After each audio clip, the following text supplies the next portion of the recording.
Querido señor Talesi, tras enterarme de la publicación de su muy esperado estudio sobre el sexo a lo largo y ancho del país, que se incluirá en su libro de próxima aparición La mujer de tu prójimo, me considero poseedor de una importante información que podría formar parte de ese libro o de otro futuro. Seré más concreto. Desde hace 15 años soy el propietario de un pequeño motel de 21 unidades situado en el área metropolitana de Denver, y al tratarse de un establecimiento de clase media, ha atraído a gente de lo más variopinto y ha tenido como huéspedes a una muestra enormemente representativa de la población estadounidense. Compré este motel para satisfacer mis tendencias de voyeur y mi irresistible interés por todas las fases de la vida de la gente, tanto social como sexualmente, y para responder a la antiquísima pregunta de cómo la gente se comporta sexualmente en la intimidad de su dormitorio. A fin de lograr ese objetivo, compré este motel y lo dirigí yo mismo, desarrollando un método infalible para poder observar y escuchar las interacciones de las vidas de diferentes personas sin que se enteraran de que eran observadas. Lo hice tan solo por mi ilimitada curiosidad acerca de la gente, y no únicamente como si fuera un voyeur perturbado. Es algo que he hecho durante los últimos 15 años y he llevado un diario escrupuloso de la mayoría de individuos que he observado, compilando interesantes estadísticas sobre cada uno, qué hacían, qué decían, sus características individuales, edad y complexión, región de procedencia y comportamiento sexual. Estos individuos eran de condiciones sociales y profesiones diversas. El hombre de negocios que lleva a su secretario a un motel a mediodía, algo que generalmente se clasifica como de casquete rápido en el gremio de moteleros. Parejas casadas que viajaban de un estado a otro, ya fuera por negocios o vacaciones. Parejas que no estaban casadas pero vivían juntas. Mujeres que engañaban a su marido y viceversa. Lesbianismo, del que llevé a cabo un estudio personal, debido a que cerca del motel se encuentra un hospital del Ejército de los Estados Unidos en el que trabajan numerosas enfermeras y miembros femeninos del ejército. Homosexualidad, que no me interesaba mucho, pero que observé para determinar su motivación y procedimiento. Los años 70, sobre todo su parte final, trajeron otra desviación sexual llamada sexo en grupo, que observé con gran interés. Casi todo el mundo clasifica las prácticas precedentes como desviaciones sexuales, pero puesto que hay una gran proporción de gente que las practica de manera habitual, deberían reclasificarse como inclinaciones sexuales. Si los investigadores sexuales y la gente en general poseyeran la capacidad de indagar en las vidas privadas de los demás y ver cómo practican y llevan a cabo estas actividades, y pudieran determinar con exactitud el elevado porcentaje de personas normales que se entrega a estas así llamadas desviaciones, su opinión cambiaría de inmediato. He visto expresarse casi todas las emociones humanas, con toda su tragedia y humor. Sexualmente hablando, durante estos últimos 15 años he presenciado, observado y he estudiado de primera mano el mejor sexo entre parejas, espontáneo, no de laboratorio, y casi todas las demás desviaciones concebibles. El principal objetivo a la hora de proporcionarle esta información confidencial es la creencia de que podría ser muy valiosa para la gente en general y para los investigadores del sexo en particular. Además, durante mucho tiempo he querido contar esta historia, pero no tengo talento suficiente y me da miedo que me descubran. Espero que esta fuente de información pueda ayudarle a añadir una perspectiva adicional a sus otras fuentes en la elaboración de su libro o libros futuros. Si no le interesa esta información, quizá podría ponerme en contacto con alguien que pudiera utilizarla. Si está interesado en obtener más datos o le gustaría inspeccionar mi motel y sus actividades, por favor, escríbame al apartado de correos que adjunto o notifíqueme cómo debo ponerme en contacto con usted. De momento no puedo revelar mi identidad a causa de mi negocio, pero se la revelaré cuando me asegure que esta información será completamente confidencial. Espero que me responda. Gracias. Atentamente, apartado del titular del apartado 31450 Aurora, Colorado 80041. Bien. Esto que os he leído es una carta. Esto es un fragmento del libro y ahora viene la explicación. Sean bienvenidos y sean bienvenidas a estos Secretos y Reflexiones con Samuel Hernández. Y he querido comenzar con esa carta que pertenece a este libro. Lo vais a ver pues invertido, pero es el libro que se llama El motel del voyeur, de Gay Talese. Está bien que hoy esté pronunciando bien la palabra voyeur porque he hecho un podcast hace muy poquito sobre esto, lo he publicado y digo en todo el rato voyeur, voyeur. Por lo tanto, hoy parece que lo estoy pronunciando bien. Pero bueno, voyeur, voyeur, da igual que la pronunciación, todos sabemos, yo creo, a estas alturas lo que es un voyeur, ¿no? Eh, bueno, todo comienza con una carta. Este vídeo va dedicado a esta historia que yo he tenido que leer en 2 veces para intentar comprender. Primero porque yo sabía que quería hacer un podcast sobre esto y a raíz de la publicación del podcast quería hacer un vídeo simplemente pues lo que suelo hacer cada semana, que es reflexionar sobre aspectos e historias que veo en mi día a día. Bien, este podcast que he subido hace muy poquito y que os voy a dejar en la descripción del vídeo, enlace que va a llevar a mi canal de iVoox, que al final del vídeo os lo voy a enseñar, pues quería hacer una especie de resumen, una especie de reflexión de todo esto, porque parece que mucha gente ha escuchado el podcast, le ha gustado cómo lo he tratado, y esa era mi intención. Yo descubro esta historia en el año 2016, precisamente, que es cuando sale a la venta el libro. Este es de la editorial Alfaguara, aquí en España, y es un libro que ha tenido una reedición porque, fijaos, yo cuando leo esa carta, a mí las historias que comienzan con una carta anónima o comienzan así de repente, vamos a hacer un ejercicio de imaginación. Ustedes imaginan que en un escritorio como yo estoy aquí, un señor periodista, un señor que ya se dedicaba a escribir libros, de repente se encuentra en su escritorio con esa carta que le llega del estado de Aurora. Y ¿cómo reaccionaríais vosotros, ¿no? Cuando de repente os llega esa carta de alguien que ha adquirido un motel y resulta que ha estado dedicándose durante 15 años y más todavía después de los años 80. Esta carta la recibe este señor Gay Talis en el año 1980 de alguien que tenía un motel y se ha dedicado a observar a sus huéspedes durante 15 años. ¿Cuál es vuestra primera impresión? Yo os voy a decir la mía. Yo, en primer lugar, pensaría que o esto es una broma o estoy ante un caso que puede ser de doble filo. Y yo creo que sin conocer la bibliografía de Gay Talis, yo pienso que este hombre encontró quizá, porque ha habido mucho debate sobre este libro, sobre esta historia ha habido un debate brutal, de que en realidad es una historia ficticia, de que no ha podido ser real. Lo que pasa es que esto, en Netflix dedicó un documental en el año 2017.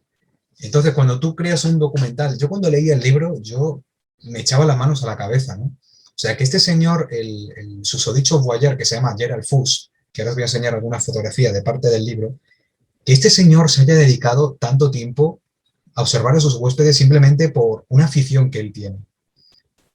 Yo no sé vosotros, pero yo cuando he realizado este podcast, este libro, yo pensaba que iba a haber gente que se me iba a echar encima, porque digo, ¿cómo te atreves a hacer un podcast, un dossier sobre las vivencias de un voyeur? No, pero resulta que de momento solo llevo una semana publicado el podcast, me encuentro de gente que bueno, me ha dado la enhorabuena, ¿no? Porque, claro, esta historia no la conoce todo el mundo y curiosamente es la historia de un voyeur y, claro, me doy cuenta de que al fin y al cabo todos tenemos ese voyeur dentro de nosotros, me explico. Lo que hace este señor durante tanto tiempo, y el libro es polémico, ya no precisamente por las actitudes sexuales que este hombre va viendo en sus huéspedes. Les alquilaba la habitación, ¿no? Se las vendía como clientes, y luego desde arriba, desde una observación, voy a ir compartiendo algunas pantallas porque me parece sumamente interesante que os hagáis una idea, aunque en el podcast os lo explico, vale, os lo explico más pormenorizadamente. Mira, bueno, esta es la foto de la carta, a ver si llego. Bueno, esta es la portada del libro, ¿ok? Es una portada muy interesante, muy bonita. Vale, quiero ir esto es lo que yo quería compartir. Miren, el techo de una habitación con gotelé normal, la que todos conocemos, ¿no? En esa rendija, esta rendija que veis aquí, una rendija de celosía, que no recuerdo muy bien las dimensiones, pero perfectamente una cara humana se podía ver desde aquí. Desde este hueco, Gerald Fuchs observaba a sus huéspedes en cada habitación. Él creó, pues mire, si vamos a ver la imagen del motel, bueno, estas son imágenes de él. Este era el Motel Manor House, en un tejado a 2 aguas, ¿no? Pues vamos a suponer que su laboratorio de observación, entre comillas, estaba aquí arriba en el techo, y él iba observando. ¿Por qué? Lo más común de esta historia es que no es una historia simplemente que te cuente de observación, sino está muy bien dicho, porque esto es como una especie de diario que el mismo Voyager crea, ¿no? ¿Por qué este tal Gerald Fuchs ideó esto? Pues porque ya de niño estaba obsesionado con ser un mirón. Su tía Catherine, que era de alguna manera su inspiración, él de niño le encantaba a su tía Catherine. Hay aquí incluso, se puede decir, una historia de semi-incesto, ¿no? Eh, Todo viene relacionado con el acto sexual, con una especie de filia. El voyerismo no deja de ser una especie de filia, como tantas que hay.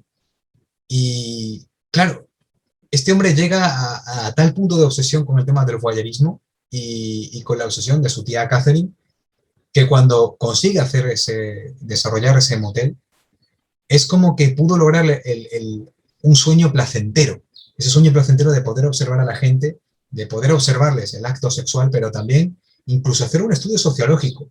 Entonces, por eso el libro yo creo que no es tan polémico, precisamente porque es polémico por lo que observa, que obviamente es algo ilegal, o sea, no podemos permitir que nadie en nuestras habitaciones, en nuestras casas o en los hoteles donde nos alojamos, alguien nos esté viendo nuestra vida privada, estás usurpando la vida privada de tus huéspedes encima, ¿no?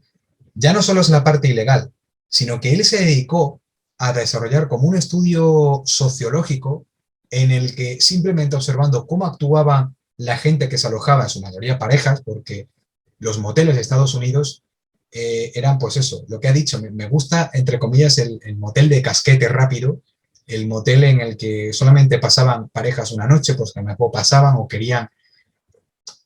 Él la verdad que recogió un poco de todo. Lo estoy contando así, yo sé que de una manera desordenada, pero esto yo quiero ir un poco al grano. Sé que todavía en el vídeo algunos que me estáis viendo diré de qué estoy hablando, pero es que estoy tratando de ir al grano porque si queréis conocer de verdad la historia de verdad os la voy a contar, os la cuento en el podcast. En el podcast os cuento más detalladamente y de manera cronológica todos los sucesos que ocurren en el libro. Pero aquí estoy yendo un poco al grano.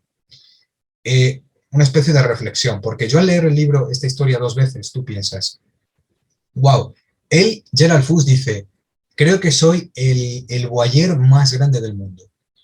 Yo no sé si ha habido otros que han hecho algo parecido o más a lo grande, pero si esta historia en verdad fue real, que parece ser que sí, yo quiero creer que esto ha sido real, y este hombre, porque si no, díganme ustedes, o es que tiene mucha imaginación y lo recogió todo en un diario, o es que de verdad lo vio. Y nadie lo vio venir, y nadie se dio cuenta hasta que él mismo se lo contó a este Gay Talis. Al final todo se acaba sabiendo en la vida, las verdades se acaban saliendo, y tú piensas, hombre, es muy legal lo que ha hecho, pero hacer un estudio sociológico, o sea, darte cuenta de cómo se comportan las personas, por cómo utilizan el cuarto de baño, por los tipos de relaciones sexuales, este hombre pudo ver de todos los años 70.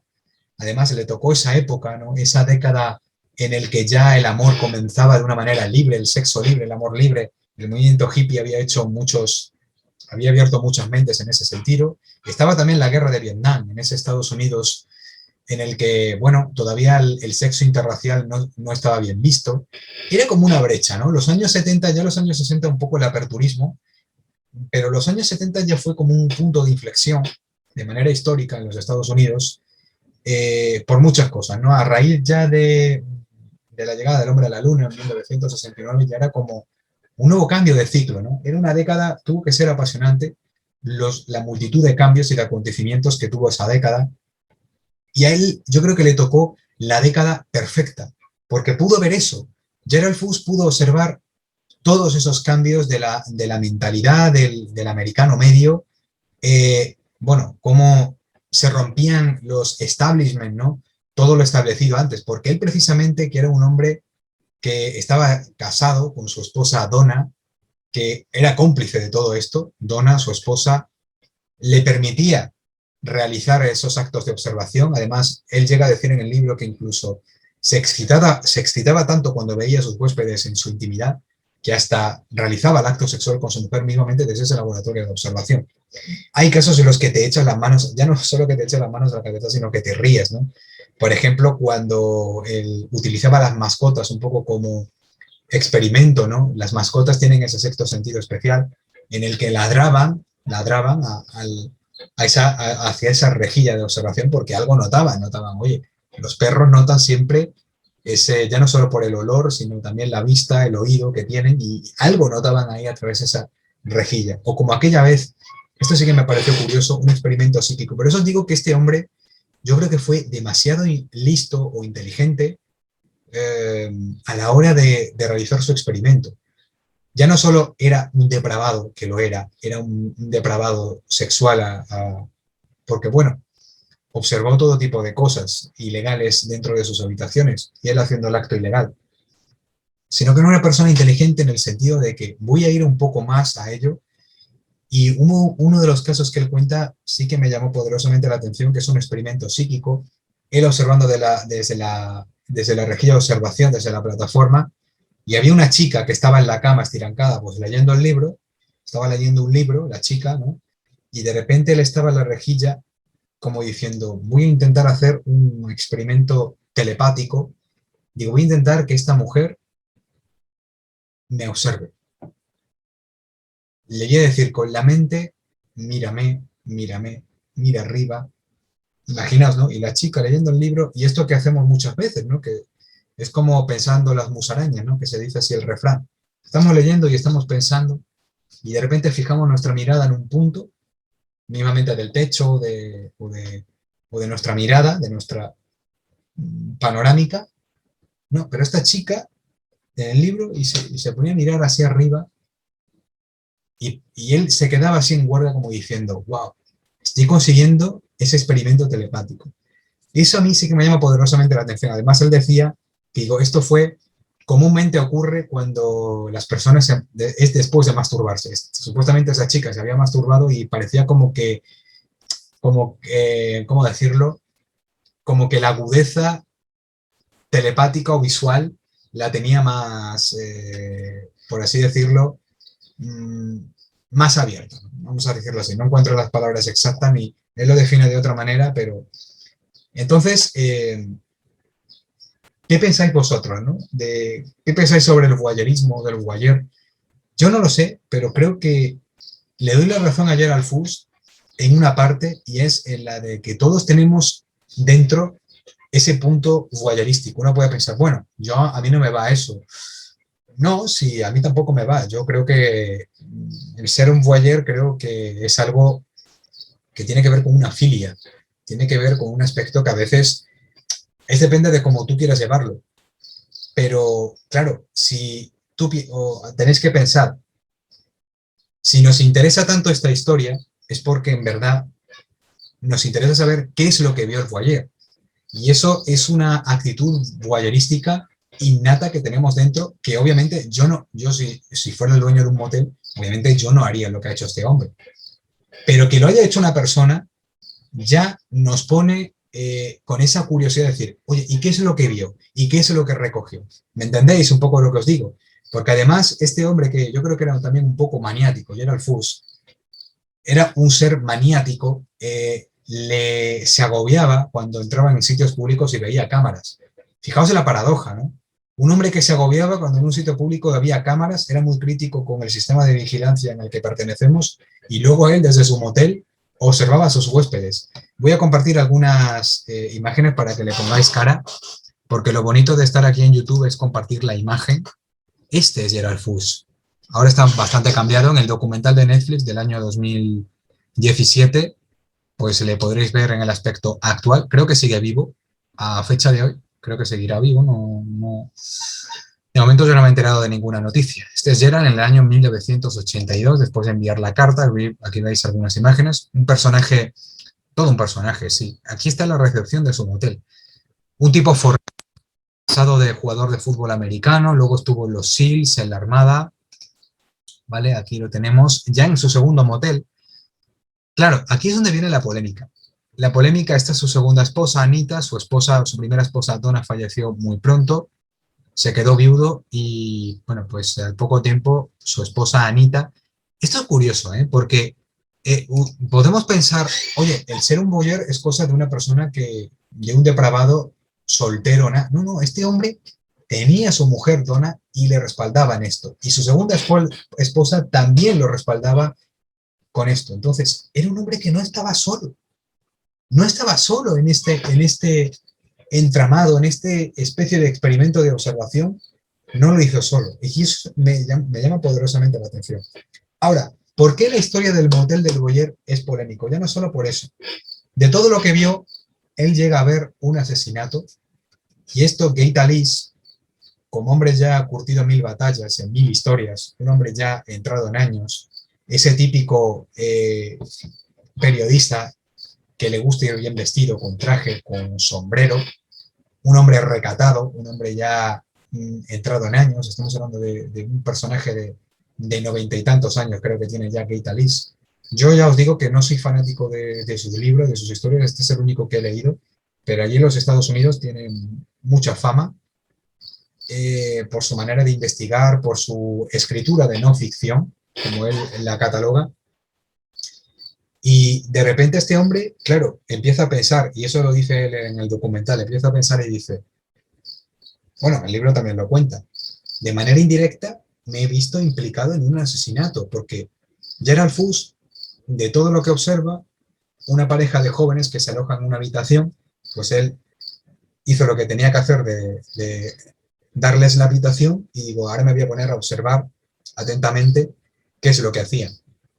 Supuestamente era una pareja joven que se dedicaban a traficar con drogas y eso a Gerald Fuchs no le gustaba, había muchas cosas que no le gustaba a la gente que comía en las habitaciones porque le parecía que implicaría suciedad, no le gustaba que los huéspedes llevaran mascotas porque también implicaba suciedad, no le gustaba eso y tampoco le gustaba que se traficara con drogas. Entonces él se le ocurre hacer una barbaridad, el peor error que pudo cometer, que es meterse donde no le llaman. Tú dedícate a hospedar a tus huéspedes y luego allá lo que hagan dentro, como si es traficar, pues obviamente ojos que no ven, corazón que no siente, pero él no pudo evitarlo. Una vez que la pareja sale de la habitación, en un momento que salieron a hacer otros recados, se mete en la habitación y la droga que tenían allí la tira por el retrete o la guarda, no recuerdo muy bien qué es lo que pasó. ¿Qué pasa? Que cuando vuelve la pareja, en este caso el personaje masculino, se enfada tanto con su pareja que le recrimina dónde ha guardado la droga, dónde ha guardado la droga, y eso crea una confrontación, una discusión, y el hombre, en este caso, mata a la muchacha. La ahoga, la tira al suelo, después de pegarle y tal, la ahoga con con tal fuerza que la mujer pues acaba falleciendo. Todo esto Gerald Furr lo estaba viendo arriba de su plataforma de observación y no hizo nada, no hizo nada. Claro, esto a él le queda un poco así pensativo, ¿qué hago? ¿No? Porque si yo le digo a la policía, claro, fijaos, ¿no? Su mente, ¿no? Por eso digo que era un personaje, al fin y al cabo, inteligente. Si yo en ese momento llamo a la policía y digo que está ocurriendo un asesinato en una de mis habitaciones, el policía me va a preguntar, ¿y cómo usted ha observado esto? ¿Por qué lo ha observado? ¿Desde dónde? Se van a dar cuenta de que él estaba arriba y que tenía una plataforma de observación. La policía iba a ver desde dónde fue ese campo visual y ayer al fuso le hubiera caído al pelo hasta tal punto que seguramente hubiera tenido una condena de prisión, pues sabiendo cómo va el sistema judicial allí en Estados Unidos, una cadena perpetua, a lo mejor era un poco exagerado, pero de alguna manera él ahí es donde se da cuenta de que puede que ya haya visto demasiado. Y eso que Italy se lo cuenta en el libro. Ese momento está aquí en el libro y eso fue lo que tanto a Gerald Fuchs como a Gay Talis casi les cuesta su amistad. Escritor y testigo, o ayer en este caso tuvieron una amistad de muchos años y ahí es donde a Gay Talis ya cuando descubre esa historia, porque Gerald Fuchs le va contando esto en un periodo de años, desde los años 80 que le manda la carta, le va enviando esos casos que él había recogido previamente en un diario. Qué curioso, ¿no? Ese asesinato queda sin explicación, no se encuentra, no se encuentra al asesino y aquel caso queda archivado, de alguna manera archivado y sin resolver, precisamente porque faltaban faltaban detalles. ¿Qué hubiera pasado si la policía hubiera encontrado ese detalle explícito de que Gerald Fuchs había observado todo aquello, ¿no? ¿Cómo hubiera cambiado la historia? Así que aquí lo tenemos, ¿no?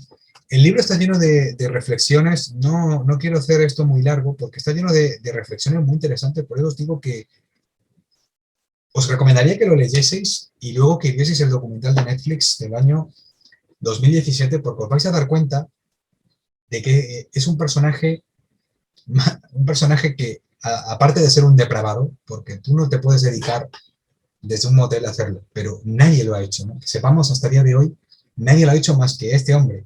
De esto se podría hacer una película, ya se ha hecho un documental, se ha hecho un libro, se podría hacer una película perfectamente sobre esto. No sé si algún día algún director o algún guionista, porque aquí tiene un guión, ¿eh?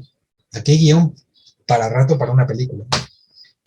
Pero una vez que, ¿por qué se decide publicar esto? Porque Gerald Fuchs le pide a Gate Alice primero con ese contrato de confidencialidad y luego, una vez llega el año 2013, ya había cambiado de otro motel y tal, es cuando le da a Gate Alice la orden para que lo publique, para que esta historia lo publique. Mira, hay una reflexión que a mí esto me ha pasado, porque yo me dedico también, yo soy periodista también, soy comunicador, y a mí me pasó algo parecido hace un par de años cuando yo traté, bueno, no quiero entrar mucho en ello porque ya lo puedo explicar en otro vídeo, ¿no?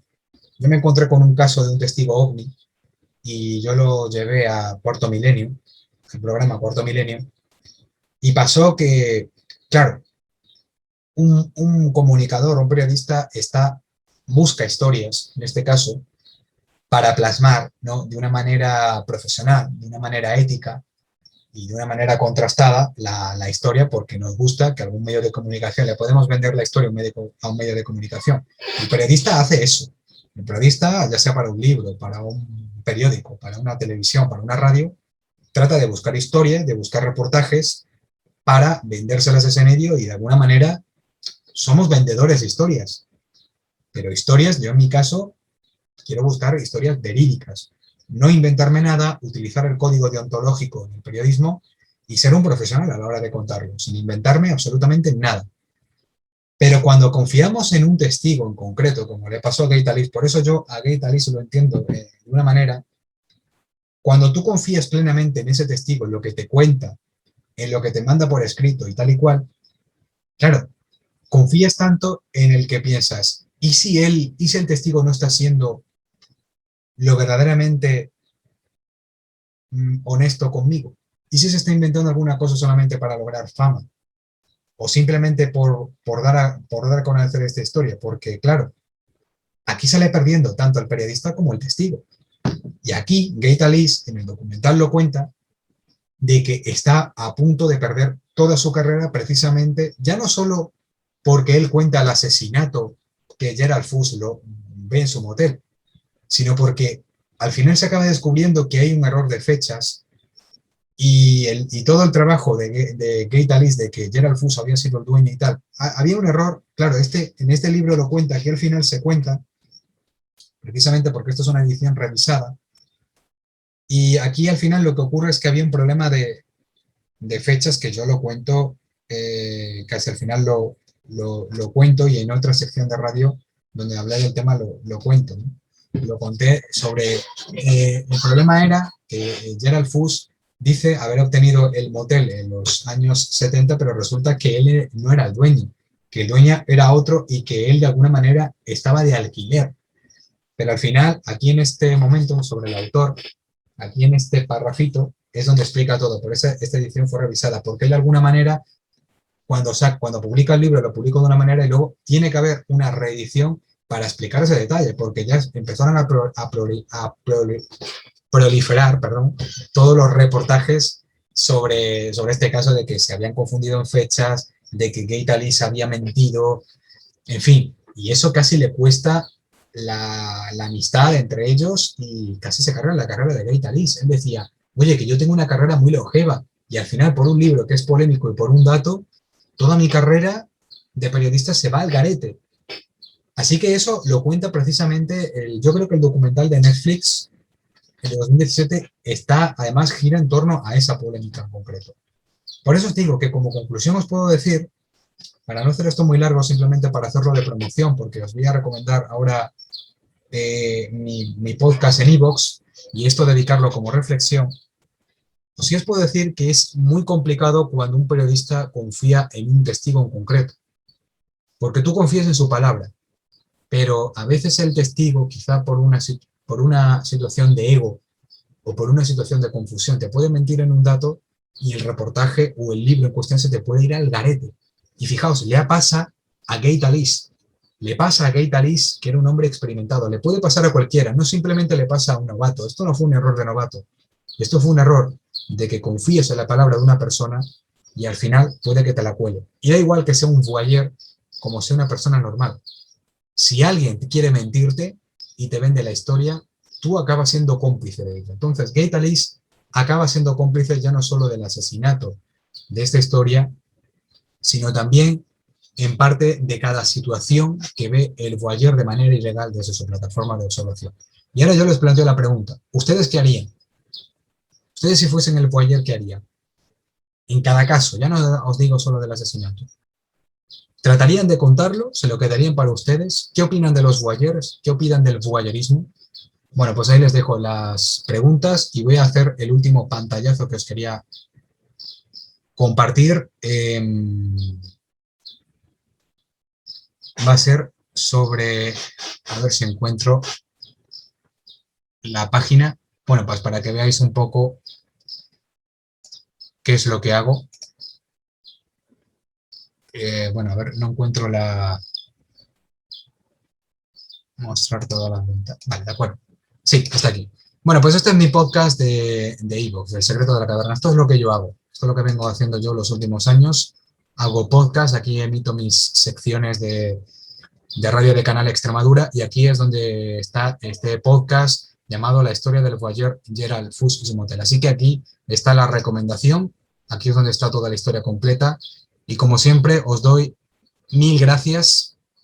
Aquí estamos con las escuchas que tiene y la descripción. Así que os doy muchísimas gracias por vuestro seguimiento y por vuestro apoyo, tanto a este canal como al canal de iVoox. Y nada, ahí os dejo con la reflexión. Espero que disfrutes. Si conseguís el libro del motel del voyeur, si conseguís el documental, en Netflix lo tenéis, pues espero que os guste la historia y que podáis sacar vuestras conclusiones. Y si las tenéis y queréis responderme a esas preguntas que os he planteado, pues podéis dejarlo en la caja de comentarios. Gracias por suscribiros a este canal, gracias por apoyarme. Soy Samuel Hernández y volveré con más historias aquí, en Secretos y Reflexiones. Un abrazo fuerte y como siempre os digo, no os rindáis, no tiréis la toalla. Hasta otra.